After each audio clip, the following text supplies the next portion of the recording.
Et au frère Tom et puis les frères responsables qui se sont associés pour cette mission. Je crois que hier vous avez été bénis.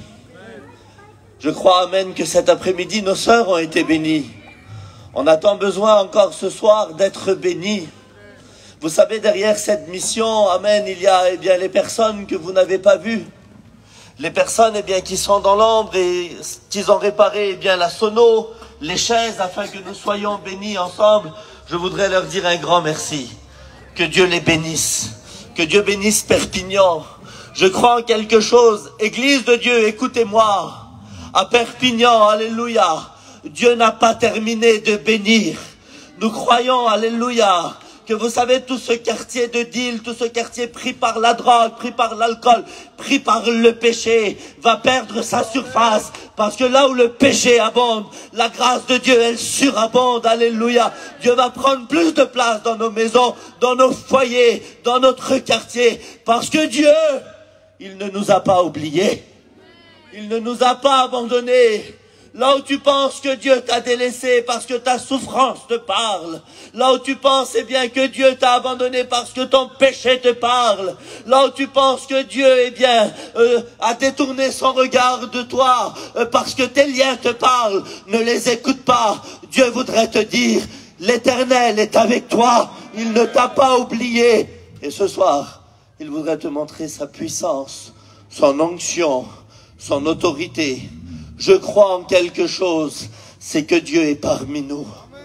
Je mise sur lui. Je sais que Dieu est puissant. Et lui, il ne méprise personne. Je vais pas prendre beaucoup de temps. Mais je voudrais que tu puisses écouter ces mots qui sont simples. Jésus est là. Il est parmi nous. Il voudrait encourager des chrétiens, des chrétiennes. Amen. Il voudrait te rappeler à toi qui ne le connais pas. Et il voudrait, alléluia, tendre la main, nous bénir. Je voudrais faire quelque chose avant de rentrer dans mon message. Je voudrais que toute l'église ensemble, si vous le voulez, on se lève de nos chaises un instant. Toute l'église, ceux qui sont autour, s'ils veulent le faire avec nous, j'aurais aimé qu'on le fasse, s'il vous plaît. Tous. Et pendant un instant, tous ceux qui se sont levés, on lève nos mains vers le ciel. Et maintenant, tu commences à prier. J'appelle les serviteurs de Dieu, les chrétiens, les engagés. J'appelle l'église, alléluia, du pasteur Tom et du pasteur Paul à commencer à prier, à élever leur voix. Et je voudrais, amen, que le pasteur Alain vienne ici et vienne prier le Seigneur, nous présenter devant Dieu. Prie le Seigneur. La gloire, mon Sauveur. Combien en cette soirée, mon âme te bénit et te glorifie, Éternel. Seigneur, avec ton Église, nous voulons te présenter ton serviteur, celui que tu as choisi. Te demandons que tu puisses le oindre d'une onction particulière. Te demandons de lui donner la parole à propos, Éternel, parce que nous savons que ta parole transforme les vies, ta parole change les cœurs, ta parole est celle qui conseille, ta parole est celle qui dirige, ta parole est celle qui fait du bien dans les vies, Éternel. Bénis ton serviteur, nous ne voulons pas que lui nous parle de toi, non, Éternel, nous voulons que tu puisses parler à travers lui, Éternel. Oigne-le, donne-lui la parole qu'il faut. On ne veut pas un bon message, Éternel, mais nous voulons le mot de Dieu. Nous chassons et lions toute opposition au nom de Jésus. Et que l'onction de Dieu descende maintenant. Et à toi, c'est toute la gloire éternelle. Et l'Église dit Alléluia. Que Dieu soit béni. Amen. Je vais vous partager une petite expérience que j'ai vécue il y a quelques jours. Je l'ai à cœur et je suis poussé pour vous dire, un miracle que j'ai vu.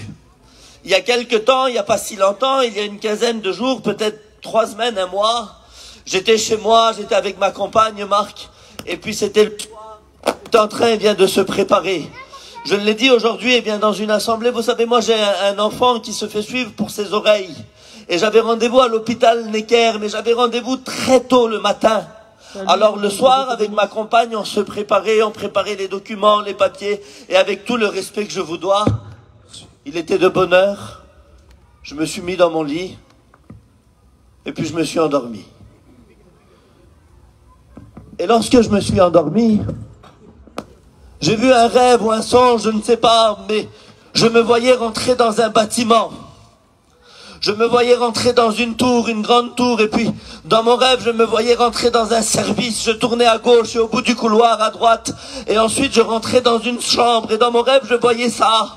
C'est que lorsque j'étais dans la chambre, eh bien, il y avait un lit sur ma gauche, et sur ce lit-là était allongé un enfant, où au niveau de sa tête, il y avait beaucoup de bandes, et il était entubé, il y avait beaucoup de prises sur cet enfant. Je voyais des parents qui étaient en train de pleurer, qui étaient angoissés, qui n'avaient plus d'espoir. Et dans ce rêve où je faisais, eh bien, je me présentais devant ce lit, et j'ai commencé à parler aux parents, j'ai commencé à discuter avec eux, et pendant un moment, j'ai posé ma main sur cet enfant, à cet endroit-là, au niveau de son torse, et j'ai commencé dans le rêve à ressentir une onction forte, la présence de Dieu, et j'ai vu comment dans ce rêve, eh bien, cet enfant de la mort est repassé à la vie.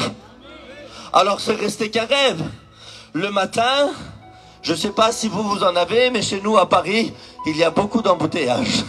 Et je roulais pour aller, eh bien, à l'hôpital pour mon fils, à l'hôpital Necker. Et lorsque je roulais dans les embouteillages, je disais à ma femme, j'ai vu un rêve, et je lui ai expliqué tout ce que je vous ai expliqué. Et quand j'arrive à l'hôpital, Marc, je rentre dans l'hôpital et là je vois plein de monde. Des dizaines de personnes. Je voyais que c'était le peuple du voyage. Et puis j'ai vu un ami, un copain, et puis je me suis approché de lui. Puis il a commencé à me dire, tu n'as pas su qu'est-ce qui s'est passé hier? Je dis non. Il dit, t'as pas entendu qu'il y a eu un enfant qui est tombé à l'école, un enfant de 9 ans. Et lorsqu'il est tombé, il y a eu une fissure dans son cerveau.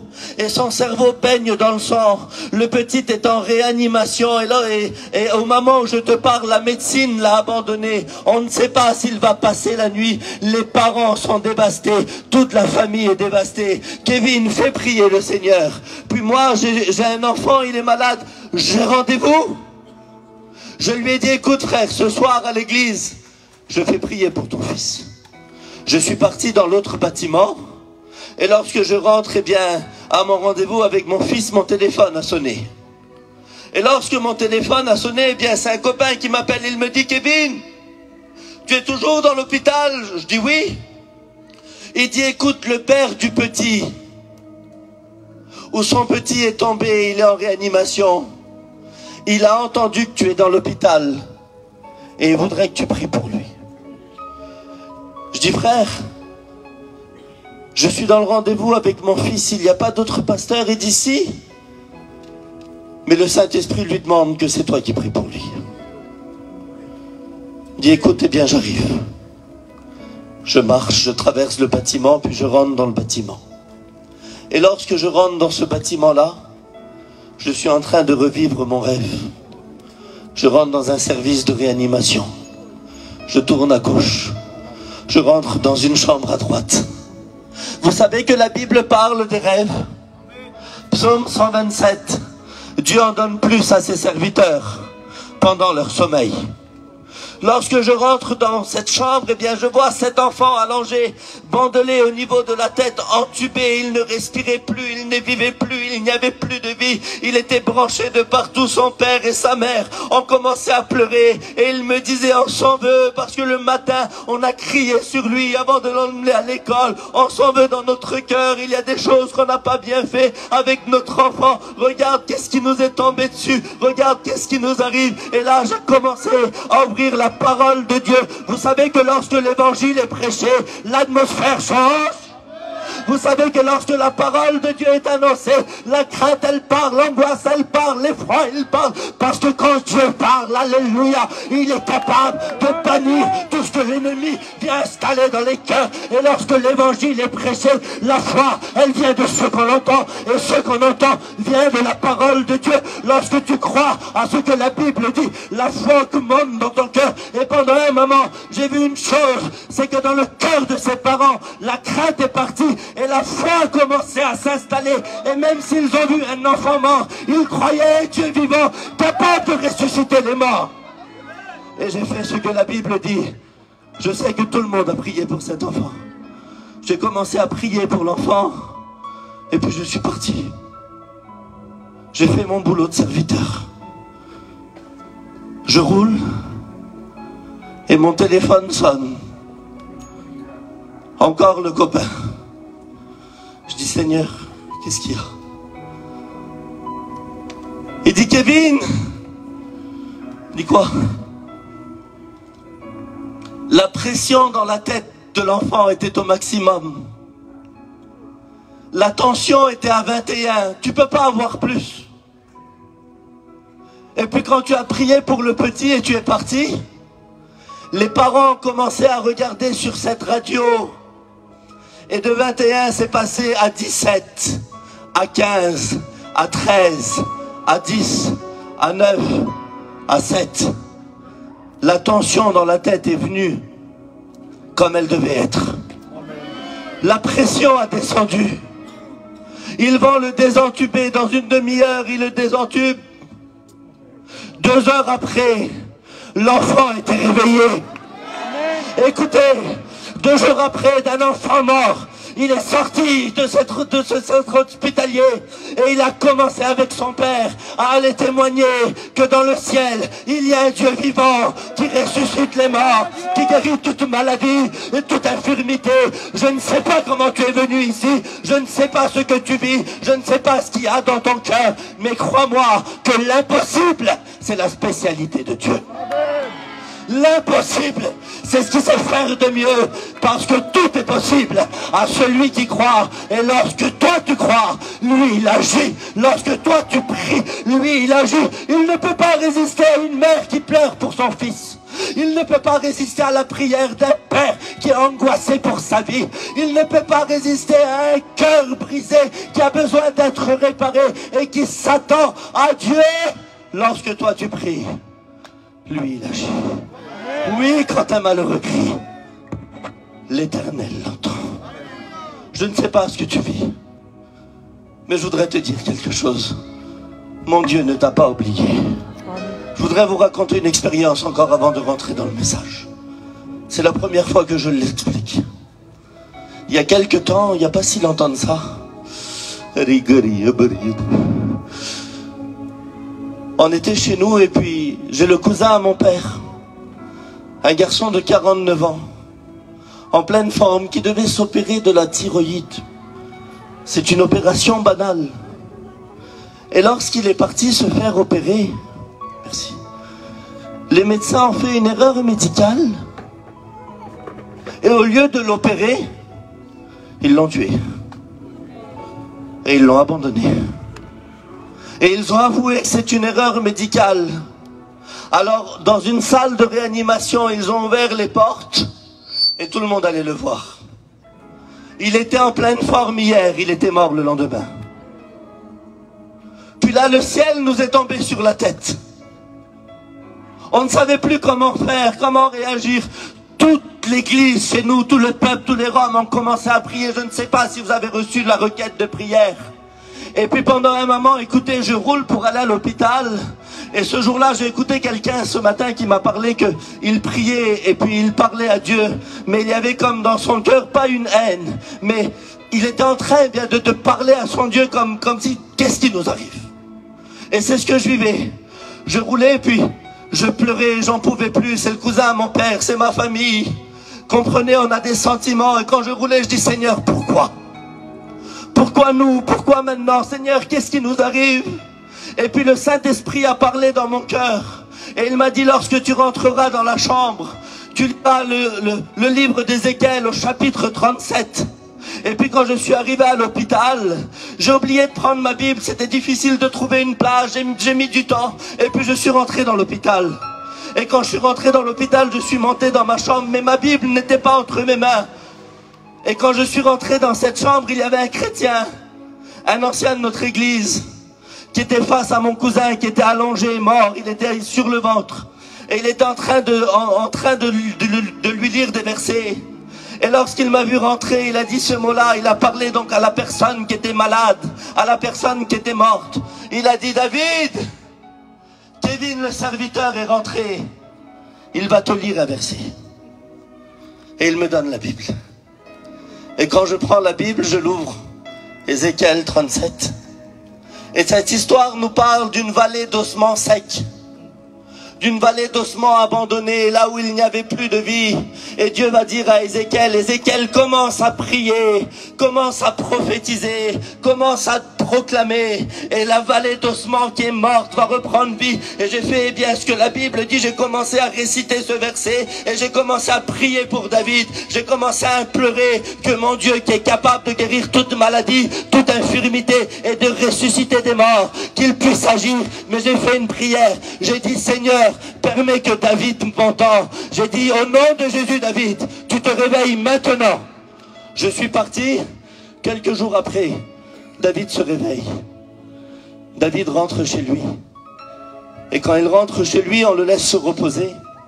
Je vais aller le voir. Et il me dit, assieds-toi, je m'assois.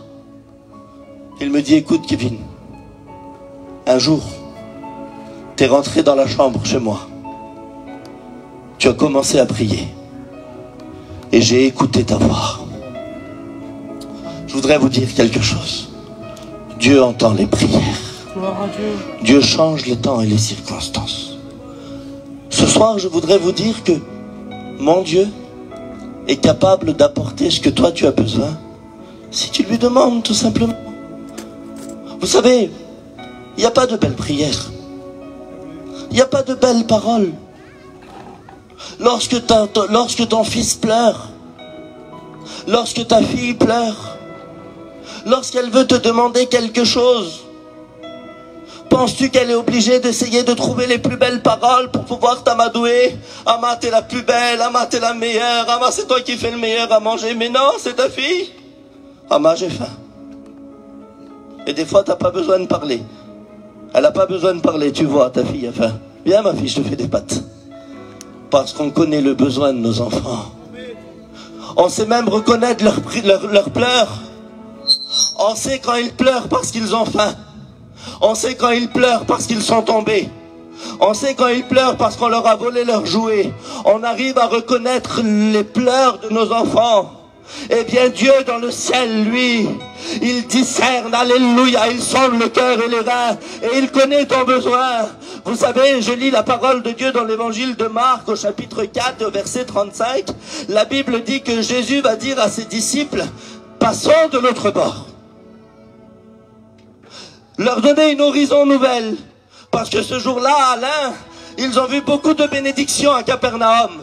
Ils ont vu beaucoup de guérisons, ils ont vu beaucoup de personnes se repentir, beaucoup de personnes avoir les bénédictions des morts ressuscités, des malades guéris. Ils ont vu la multiplication des pains. Et la Bible dit que les disciples étaient fatigués. C'était le soir, c'est compréhensible et c'est légitime. Des fois on est fatigué.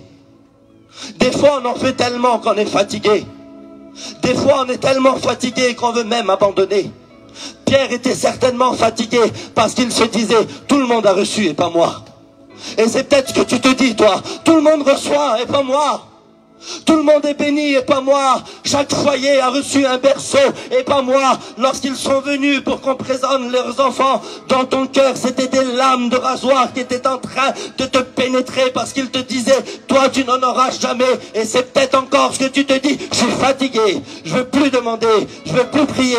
Mais lorsque toi tu es fatigué, Jésus est capable de te parler en te disant, passons de l'autre bord. J'ai encore quelque chose pour toi. La Bible dit que Pierre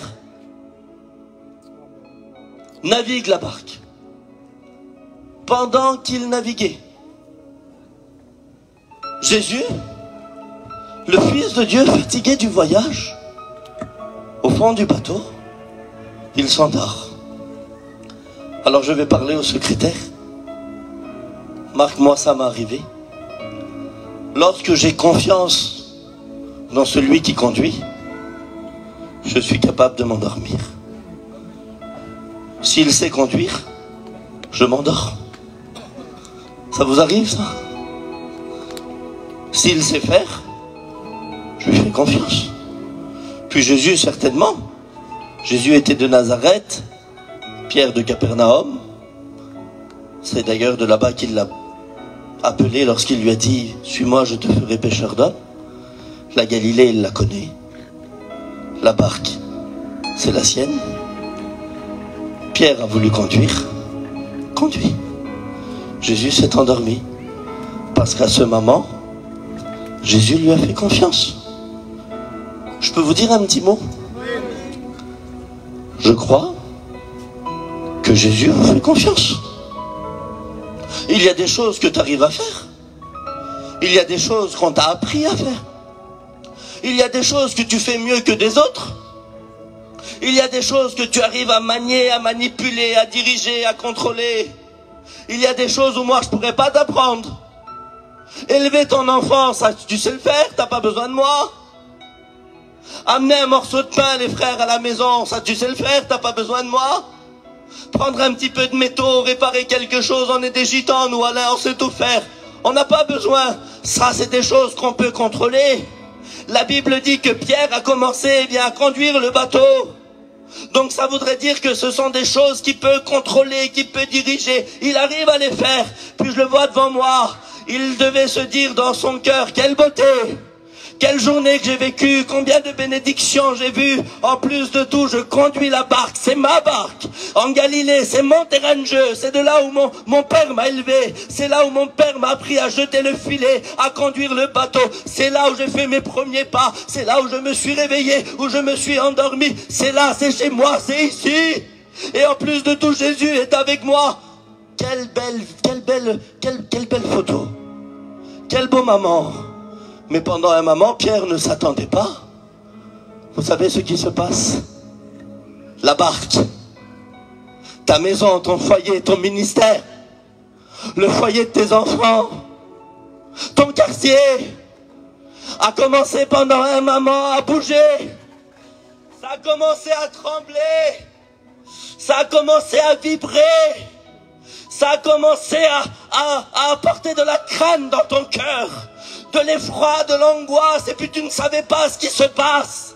Comme Pierre à ce moment-là, il ne comprenait pas ce qui était en train de lui arriver. Des fois ça nous arrive. On ne comprend pas lorsque le deuil nous frappe. On ne comprend pas lorsque la mauvaise nouvelle nous frappe. Lorsqu'on doit partir dans des instituts, lorsqu'on doit aller à l'hôpital, lorsque le médecin nous donne des mauvaises nouvelles, on n'arrive plus à comprendre. On est secoué. Et cette crainte, elle nous paralyse. C'est difficile de conduire dans les vents, dans les tempêtes. La Bible dit ce mot-là, écoutez. Marc 4, verset 35. Il s'éleva un grand tourbillon et les flots se jetaient de la barque au point où elle se remplissait déjà.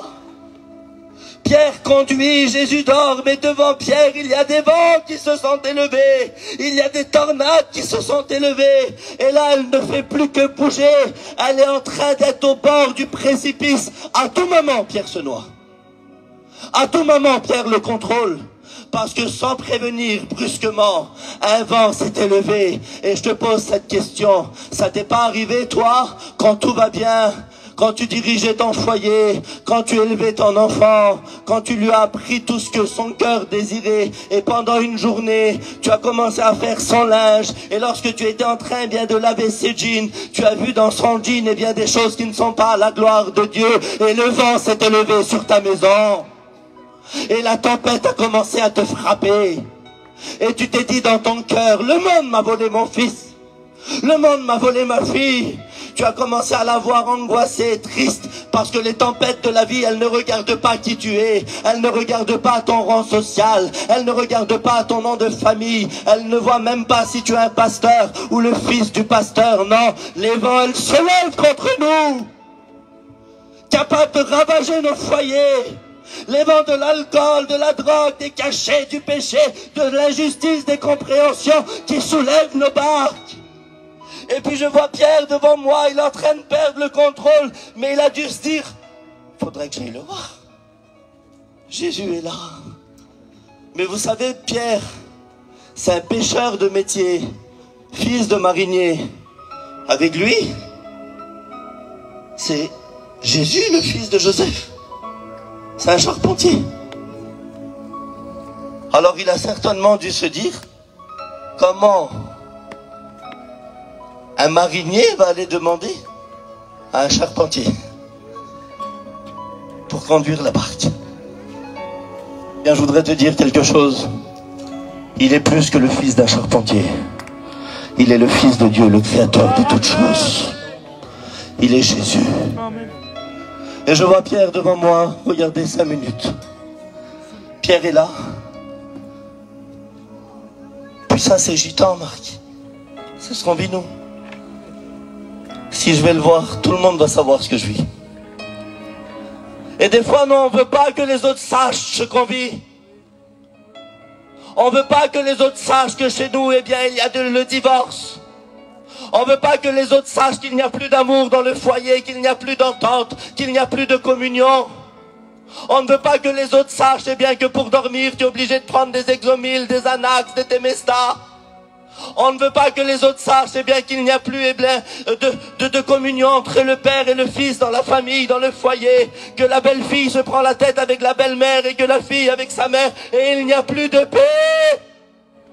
Alors vous savez ce qu'on fait? On conduit nos barques dans des tourbillons. On conduit nos barques dans des tempêtes, dans des tornades. Et on a même appris à les diriger. Mais je te pose une question. Tu serais pas fatigué? Tu voudrais pas que ça s'arrête? Tu voudrais pas qu'il y ait la paix, le calme, la bénédiction? Comment faire, Kevin? Je vais te dire comment faire. Abandonne le guidon. C'est pas toi qui contrôle, c'est lui. Amen. Abandonne le volant.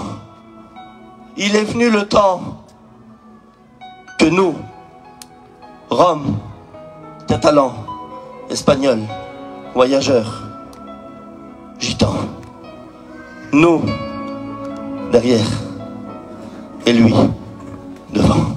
Alléluia. Parce que ça fait peut-être trop longtemps qu'on l'a laissé derrière. Et c'est peut-être pour ça qu'on vit des moments difficiles. Alors vous savez ce que Pierre, il va faire? Regardez-moi. Quand il est comme ça, il est face à ses problèmes. Et il tenait fort devant ses problèmes. Mais arrivé à un moment, tu es fatigué. Arrivé à un moment devant la drogue, tu ne peux plus rien faire. Arrivé à un moment devant l'angoisse, devant l'anxiété, arrivé à un moment devant l'insomnie, que tu dors plus, t'en peux plus. Faudrait peut-être, eh bien, faire quelque chose. Abandonner nos propres moyens, tourner le dos à nos problèmes et avoir les regards fixés sur Jésus. Parce que lui est capable de se lever pour nous. Et c'est ce que Pierre a fait. Regardez, 3 minutes et je termine. Tu sais, Alain, nous on est des gitans. Et Tom, on est experts en la matière. On essaye toujours de trouver une solution avant la solution. La solution, elle est là. Mais le gitan, il a toujours des petites combines. Toujours des petits tuyaux, Pasteur Paul. Puis je vois Pierre devant moi. Attends. Avant d'aller voir Jésus.